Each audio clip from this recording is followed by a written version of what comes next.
particularly AA and NA, about the 12 steps, a little bit about sponsorship, but just give you basically an overview, a little bit of history of the 12 steps, and what they're used for, just for people on the outside that are struggling with addiction. 12-step program, AA started actually in the 30s, started in 1935. It was started by Bill Wilson and Dr. Robert Holbrook Smith, who are known affectionately as Bill W. and Dr. Bob, in accordance to the anonymity that AA gives you. So anyways, they started out in 1935. Back then what had happened was Bill W. could not stay sober to save his life, even losing his marriage, different jobs. Finally, what happened, he was hospitalized. And then when he left the hospital, he went out on to a conference. And in the job he had, he was into sales back then in the 30s. And so he goes to this conference, and once the conference is over at 5 o'clock in the evening, usually there's, cocktail parties and different things that salespeople do in the world. So what he did is he went and got on the payphone and called up a church, called a couple churches. And so stayed on the phone with one of these pastors for a couple hours. Then what he started doing is he started running into people that had a drinking problem. He would take them into his house, actually, against his wife's wishes, really. But he was maintaining his sobriety through this. And so what they found out was that him and Dr. Bob, when they met and talked, they found the quality of one addict helping another, to be able to talk to them, be able to give them support, to be able to talk about these things. And as things went along, he learned that he wasn't just actually doing this for that person, but he was also doing it to strengthen his own recovery. So anyways, they started out in 1935. It caught on pretty well. The steps were originally written through the Oxford group, and they had really strong biblical connections. Even though AA is not a religious program, more of a spiritual program. So it took off in 1935. Shortly after, 1953, Narcotics Anonymous, NA, started with a group of 6 men. They had 6 men, and they voted a chairperson. His name was Jimmy Kinnan, who's known affectionately as Jimmy K now back then in the NA circles. They had ups and downs and stuff NA did for whatever reasons for a while. And it wasn't until 1972 that NA really took off, became worldwide, Brazil, Japan, different places.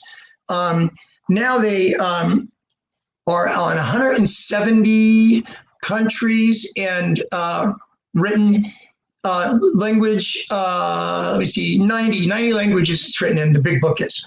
So anyways, they started out then. And so now in the 12-step world, because of the steps and the 12 steps is almost a prescription for right living, in a way of living your life, in a full, a good way. When we were wrong, we promptly admitted it. If you said something or you feel like you wronged somebody, you turn back around later on that week and you try to clean it up and say, I'm sorry, make amends for it.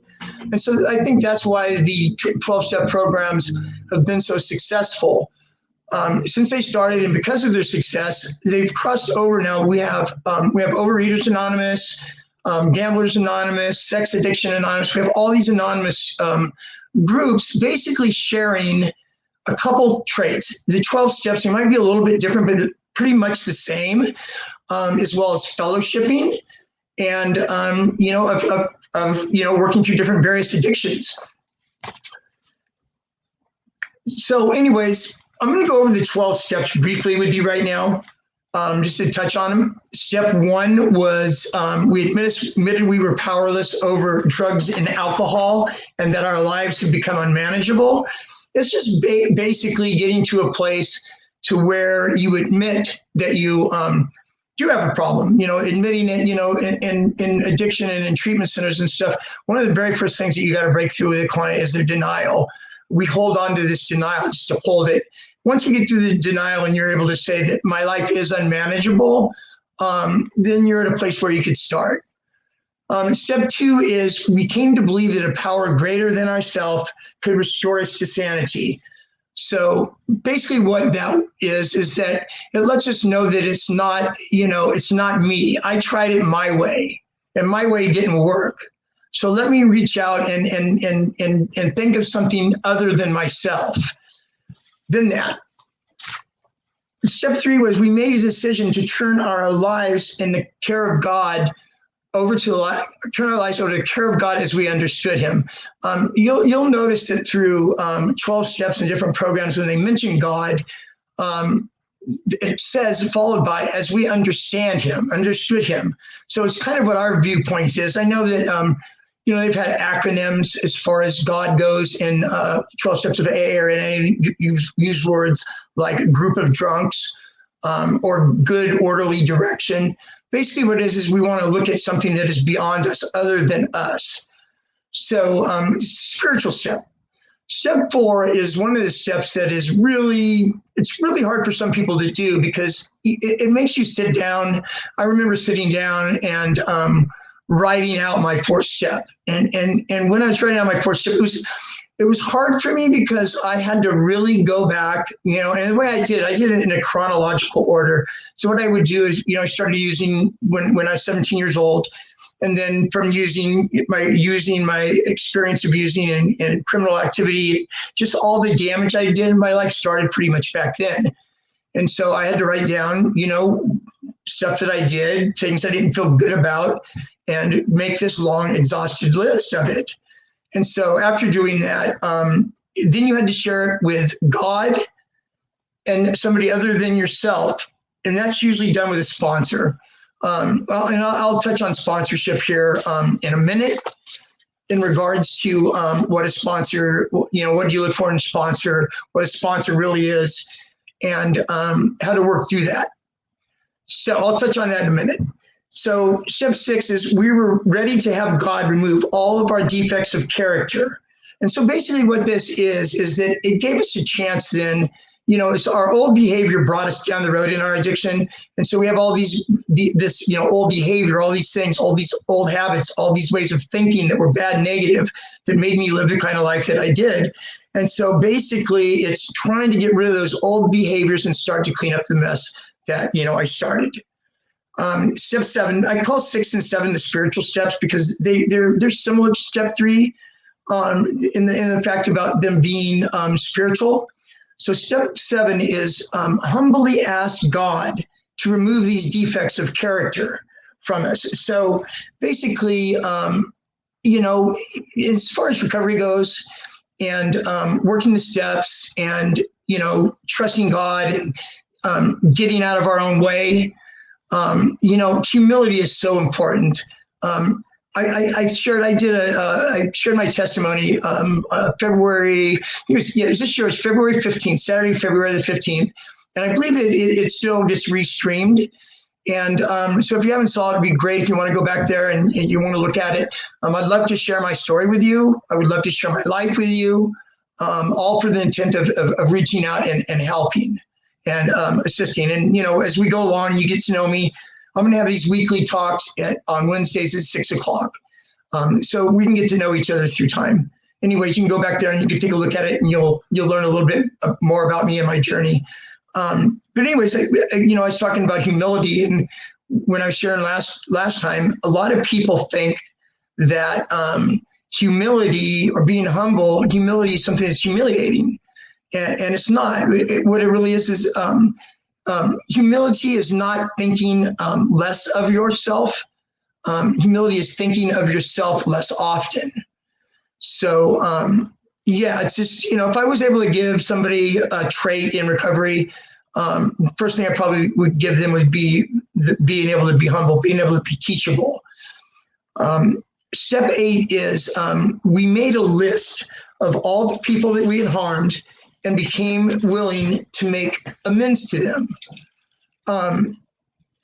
So this is similar to step 4 in the way that, we've got to look back and we've got to list, all these things. And the way that I did step 8 when I did it, I chronologically went back through. Let me grab these phone, please. Sorry about that. Knock some stuff over here.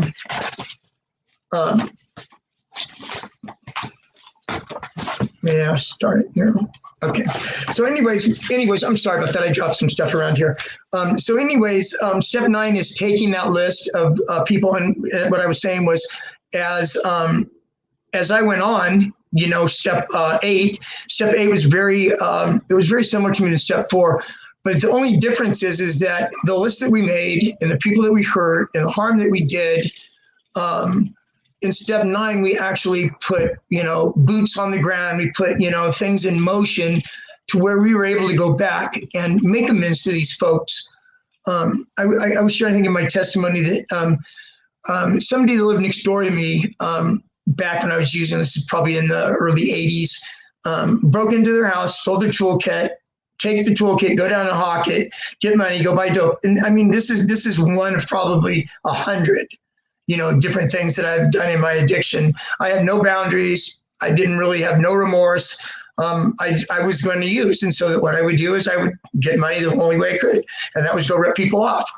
So anyways, I ran back into the gentleman 25 years later. This is more than that, actually. It was probably more like 30 years later, running on a trail. And I was able to start up a conversation with him and, you know, tell him what I did. And basically his response was, I know that's what you did. And so being able to do what I can do, what I could do from there, you know, if it means, you know, going and giving somebody $200, the opportunity wasn't there to actually give him money back for the tools. It was just a short conversation. And I don't really necessarily know that he even really accepted my my apology. And sometimes in life, when you're doing a step 9, that's going to happen. That, you know, you might not be able to have them forgive you, but you have to remember it's the act of going and sincerely doing that and being sincere in it. And if there's a way of patching it over or working it out, then you do that, you know. And in step 9, it says there's a part of the last part of step 9 is except when doing so could harm you or others. So in other words, like, you can't force something on somebody, or not. You know, there's certain things that you can't do, you know. But the main thing is making that gesture and doing it and walking through it. Okay, and step 10 now is we continue to take a personal inventory in life, and when we were wrong, we promptly admitted it. So it's similar to step 4. It's similar to step 8 in and of itself. So I like to call steps 10, 11, and 12. I would like to call them the maintenance steps, because you know, it's maintenance. It's not like a one and done. It's not like we sit down and we write the 4th step and then we take that 4th step and we share it with our sponsor and we kind of try to patch up our past with that. Where step 10 is a daily, a weekly you act. You know, look back over your week. You know, did I say something to my dad? Did I say something to my sister? Did I do this or did I do that? And honestly asking yourself these things, and then circle back around and say, you know, patch things up if you can. Okay, step 11 is sought through prayer and meditation, our constant contact with God, praying for only his knowledge of our will and the power to carry it out.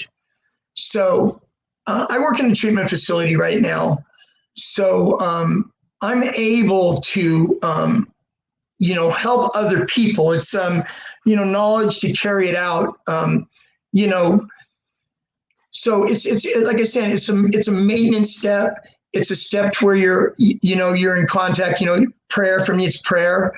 For others, it might be something different than prayer. But it's basically a connection to be able to, you know, be in contact with God, kind of be led by God, and do that step. Okay, the last step is having a spiritual awakening. As a result of these steps, carry the message to the addicts and practice these principles in all of our affairs. Similar to 10 and 11, it's a maintenance step. This is something that is like I said about step 4. It's not one and done. Step 4 is really not one and done either. During my recovery, I mean, I started in 1981 trying to get clean. 87, there's been many times and many relapses when I tried to get sober. So, you know, there's lots of 4 steps. Even if you stay sober, and you're sober for 10 years, people still work the steps on a daily basis. And sometimes they go back through them again and again. You just don't go through the steps one time. You go through them again and again, which I will get to when I talk about sponsorship here in a minute. Okay, so going to sponsorship, to pick somebody that is a sponsor, or what does a sponsor do, basically, is you want to look at a sponsor and pick a sponsor.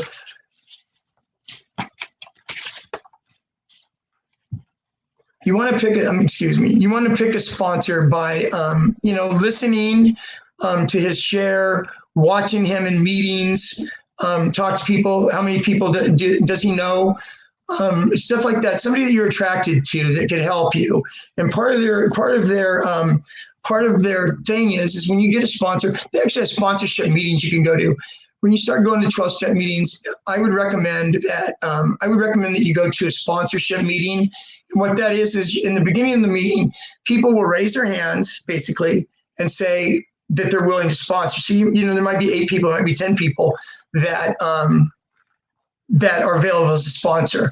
So that's a good place to start. Or like I said, you look for somebody that you're attracted to, or something that you heard them share, something the way that they interact after the meeting with other people. There's a host of that. So what a sponsor is doing, basically, a sponsor is making an agreement to you to walk beside you, to help you through frustrations, to help you through, struggles, to help you through wanting to drink or wanting to use. That's basically what they're signing up for, that they're there for that. And this is a wonderful thing that you're able to sponsor, somebody to be able to sponsor you like that. Also, a sponsor would be somebody to share your hurts, habits, and hangups with. And getting to this is because of the importance of step 5, that you can, share these things with this person, especially in early recovery. People say, oh, well, I don't have a sponsor right now. They've been, sober 2 weeks, 3 weeks. Well, why don't you have a sponsor right now?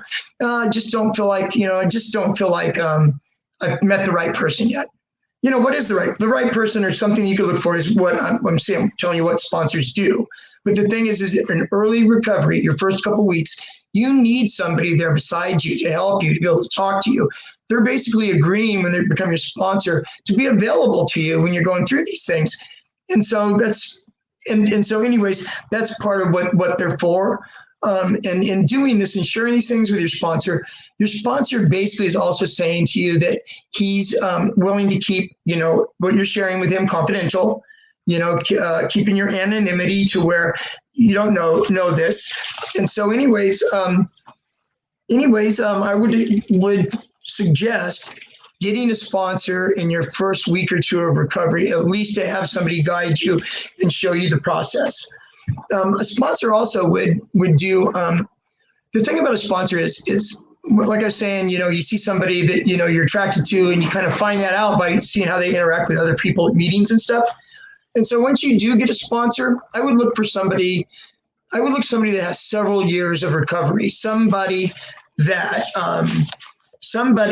would be able to guide you, somebody that's working the steps themselves. How do you know that, right? 5 years clean, how do you know that? You'll hear your sponsor share in meetings, and we'll talk about, well, I did my 9th step, or I helped my sponsee do, my 5th step. We just walked him through whatever. And so you'll know this from hearing him share. And for the reason for them knowing a lot of people, what a good sponsor does is, a good sponsor will take you, he'll put you under his wing. He will introduce you around to others that he knows through meetings. And you're gonna need this. The reason this is so important is that when I first got clean, my spiritual sponsor told me, he said to me, Greg, you've got to change playgrounds and playmates. And so what that meant is I needed to make new friends. I needed to hang out at different places. And so now I'm this guy that's got 3 days clean. I'm doing what my brother suggested, or somebody suggested to me. You need to go to meetings. You need to do this. Well, that's fine and well that you need to do this stuff, but you do need to meet new people. So a good sponsor will introduce you around to people, to introduce you. we'll go to at least one meeting a week with you, if not more. When you're new in recovery, or even in recovery, especially new in recovery, you should be attending. Meetings probably three or four times a week, just to be able to stay grounded. So anyways, one of the important things about a 12-step meeting is just one function of the 12 steps of Narcotics Anonymous and Alcoholics Anonymous. The other side of it that's just as important as that is the part of after a meeting or at another time. After a meeting, it's not uncommon for people to go out and fellowship afterwards. Where they go, they have, say there's an 8 o'clock meeting, the meeting gets over at 9. It's not unusual for a group of people, 5, 10, whatever, 5 people to go around the corner and sit and have coffee or pastry or whatever there. And so in doing that, you're exposed to these folks. You're brand new. Your nerves, probably this, your sponsor, like I said, will introduce you around and try to make you feel comfortable. And so sitting there at the table that you might be sitting at the table with, one guy might be a biker that shot meth for 30 years. Other person could be a doctor. Somebody could be, all walks of life. Addiction does not discriminate. And so you ask questions, you pick their mind. You say, what was it like for you? What was your first week first week in recovery like? How did you feel? Did you have trouble sleeping? Just ask these questions. You have, ask these different questions from different people. What was it like for you to do step 4? Did your sponsor give you a format? Did your sponsor give you some questions and stuff that you needed an answer? How were you guided along through that process? So that's the importance of fellowshipping.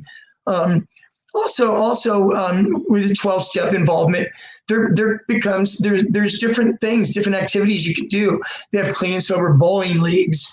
As part of, a few years back, part of a clean and sober softball league, which was really, really cool. Some people take it a little too serious, but it was really cool. So that's kind of about 12-step meetings. As far as I'm going to go into the steps in another discussion where I'll just go over the steps and I'm able to describe them and talk about them in a little bit more detail than I did today, and not as scattered as I did today. In my notes, I try to be humble, reachable, teachable, and genuine, which I am. But anyways, I'll go into those in more depth. So, what's the importance of 12-step meetings? What is the goal? What do 12-step meetings have to offer you to recover? Number one, they're a safe place to go to recovery. Number one, you're not going to go someplace where people are drinking or doing drugs there. It's a place that you can go and hang out where you'll meet people that don't use drugs and alcohol. There is a spiritual component to recovery. And then also, there's also a worldwide, you have an access of a worldwide network that's available. I think I shared earlier before that with AA. AA now is in 190 different countries, and the big book is interpreted and written in 90 different languages. Imagine that. 90 different languages the big book is. So it is literally all over the world. If it's a night and you're struggling, day and you're struggling, and you just need some support, or you need to go to a meeting, but you there's not a meeting around you anywhere, you can go online and type in, go into a meeting. They have online meetings where you can go on there and you can hear hear people and feel supported and jump right in there in the meetings. That's always available to you. Also through Alcoholics Anonymous and Narcotics Anonymous, they have hotlines. They have an AA hotline and an NA hotline where they have people that don't get paid. Basically, they're volunteers. Same as somebody that's the secretary or chairperson at a meeting would be. And if you need to talk and you're struggling, you can call that number and talk. That's basically what they're signing up for. So, and also, I think one of the main things about meetings is that you find a meeting, a big meeting, you'll have exposure to people that have lots of clean time. You're being exposed to a lot of people that have been clean for a lot of years. And like I said, that's when you ask questions. You pick people's brains. You know, what is it like to, you know, what did you feel like your first couple of weeks when you were getting clean? Were you able to sleep? You know, all these questions that we have. I mean, you got to remember that everybody, we're this is one ad. The thing about 12-step is it's one addict helping another addict. And that's the beauty of it. And it's totally free. It costs absolutely nothing. So yeah, that's really nice. And so anyways, I'll talk more in depth next, you know, about the 12 steps as far as, you know, breaking the steps down and what do they mean? What are they like? You know, if you go online, there's 1,000 different people with 1,000 different views of them. And a lot of it is just, you know, jargon and this and that. You know, you need to sit down with somebody. That's why your sponsor is so important. You need to sit down with your sponsor. Your sponsor will break all this stuff down for you in a way that you can understand. Next week, I'm planning on talking about relapse prevention.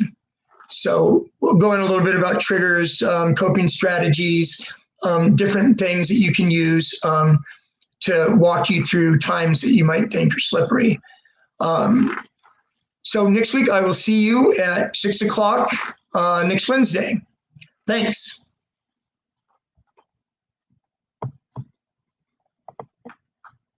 You're shaking.